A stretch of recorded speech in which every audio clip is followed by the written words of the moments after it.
अस्थायी रूप से जीवन के तरह से बाहर। इस तरह ठंडी समुद्री हवा और भीगे हुए कपड़ों के साथ उन्होंने एक रात बड़ी मुश्किल से गुजारी। लेकिन अब यहाँ से कैसे निकले? इस समय कप्तान ने सुझाव दिया कि हर कोई अलग अलग दिशा में ध्यान दे ताकि कोई भी बचाव का मौका न छूटे।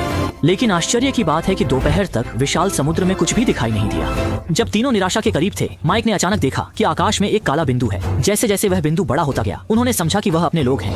एक समय के लिए सभी बहुत खुश हो गए। उन्हें लगा कि अब वे इस भयानक जगह से निकल सकते हैं। लेकिन कप्तान बहुत चिंतित दिखे, क्योंकि उन्होंने अनुमान लगाया कि इस विमान की गति केवल 20 किलोमीटर प्रति घंटा है, जिसका मतलब है कि उनके पास ईंधन की कमी है और वे कभी भी वापस लौट सकते हैं। और विमान इस समय उनसे कम 1 किलोमीटर दूर है। हालांकि बचने की उम्मीद थोड़ी कम थी, लेकिन यहाँ बैठकर मरने से बेहतर था कि कोशिश की जाए। कप्तान के नेतृत्व में सभी ने जल्दी से अपनी शर्ट उतार दी और जोर जोर से चिल्लाते हुए विमान चालक को अपनी उपस्थिति का एहसास कराने की कोशिश की।